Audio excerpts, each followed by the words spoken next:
قرآن معزز سامعین کرام، آج کی ویڈیو میں آپ لوگ کے ساتھ قرآن مجید کے حوالے سے، قرآن پاک کے حوالے سے حضور اکرم صلی اللہ علیہ وسلم کا ایک پیارا حدیث پاک شیئر کرنے والا ہوں۔ تمام اہل مسلم سے درخواست ہے کہ اس حدیث پاک کو توجہ کے ساتھ سنیے۔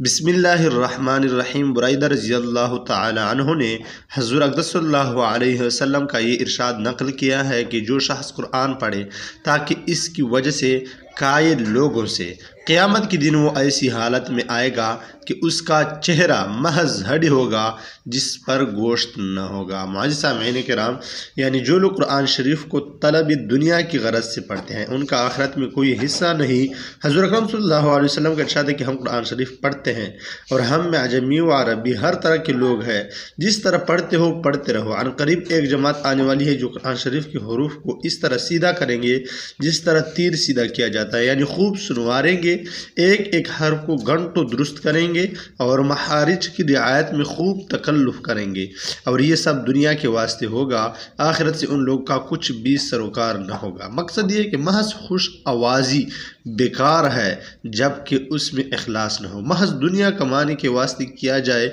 چہرے پر گوشت نہ ہونے کا مطلب یہ ہے کہ جب اس نے اشرف الاشیاء کو ذلیل چیز کمانے کا ذریعہ کیا تو اشرف الاعضاء چہرہ کو رونق سے محروم کر دیا جائے گا۔ عمران بن حسین رضی اللہ تعالیٰ عنہ کا ایک واعظ پر گزر ہوا جو تلاوت کے بعد لوگوں سے کچھ طلب کر رہا تھا۔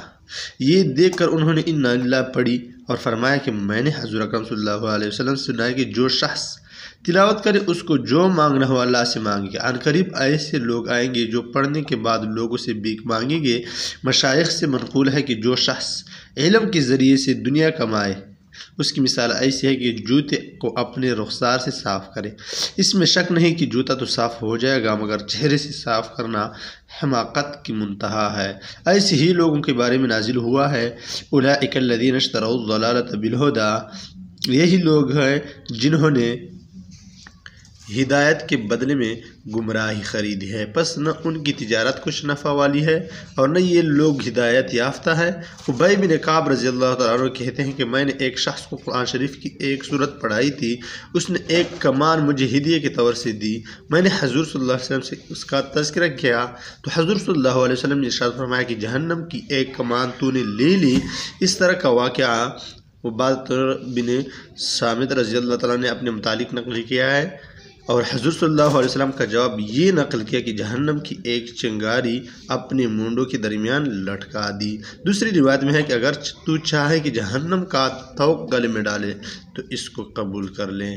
وآخر دعوانا الحمدللہ رب العالمین۔